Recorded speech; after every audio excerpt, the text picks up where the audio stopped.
Traoré is transforming Burkina Faso with these mega projects.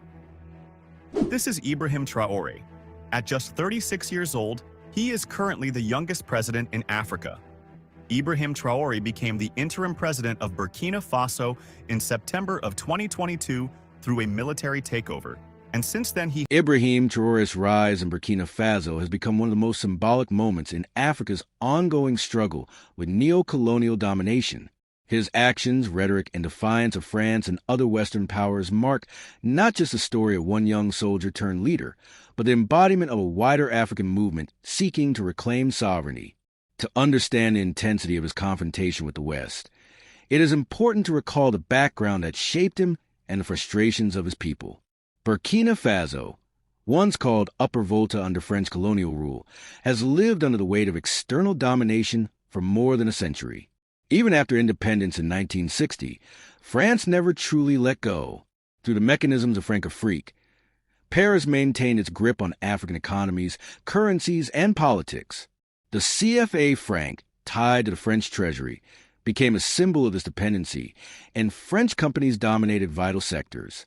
French military presence was justified as security partnership, but was in reality a means of maintaining influence. One of the few leaders who dared to resist was Thomas Sankara, who led Burkina Faso from 1983 until his assassination in 1987. Sankara rejected foreign aid, promoted self-sufficiency, and changed the country's name from Upper Volta to Burkina Faso, meaning the land of upright people. His revolution was cut short, and his murder, widely seen as orchestrated with French backing, became a lesson for future generations. Any African leader who tries to break from Western control risks elimination. Sankara's ghost still haunts Burkina Faso, and Ibrahim Traoré has been widely described as a successor in spirit. Born in 1988, 1 year after Sankara's death, Traoré entered adulthood in a country plagued by poverty and growing insecurity.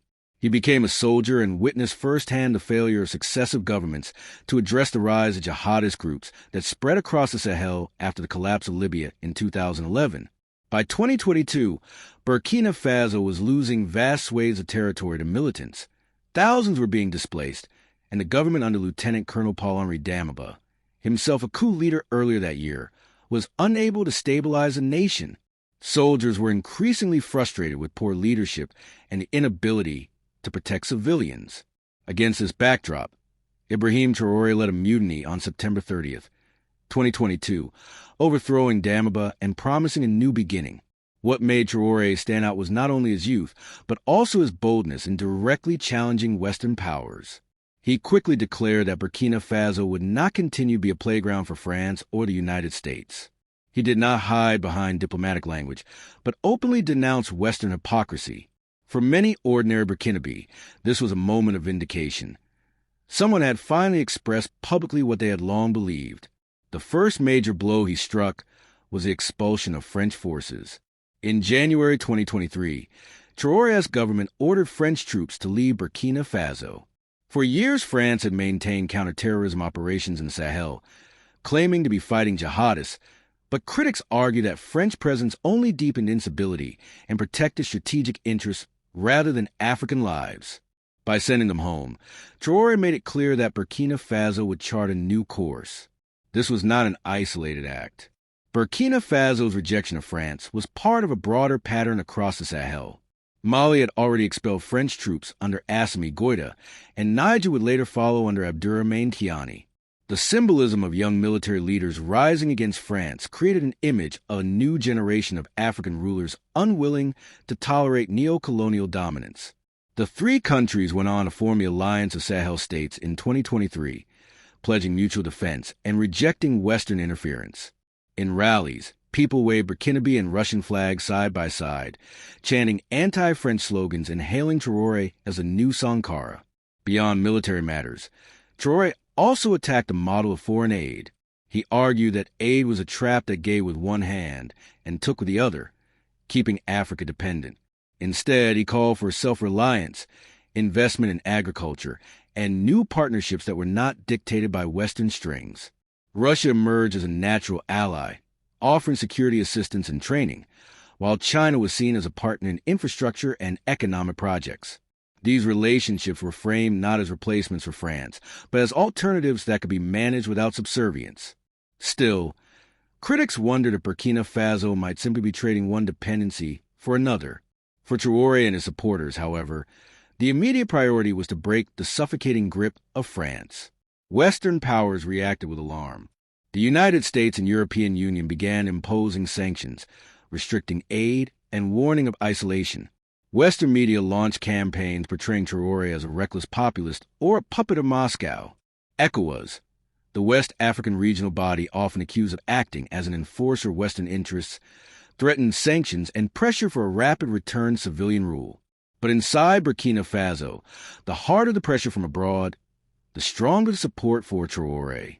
In demonstrations, thousands of young people called him a hero, not because they believed all problems had been solved, but because he represented dignity and resistance. The ideological significance of Traoré's stance cannot be overstated. He frames his fight as part of a larger struggle for African sovereignty. For decades, the West has preached democracy while supporting dictators when convenient, condemned coups while accepting fraudulent elections, and offered aid that created dependency rather than development. Traoré's defiance exposes this hypocrisy and resonates with millions of Africans, especially the youth, who see their future stolen by corruption and external interference. His speeches echo Sankar's words, but they also capture the anger of a generation that refuses to accept perpetual subordination. Of course, the challenges remain immense. Burkina Faso still suffers from jihadist violence that threatens its stability.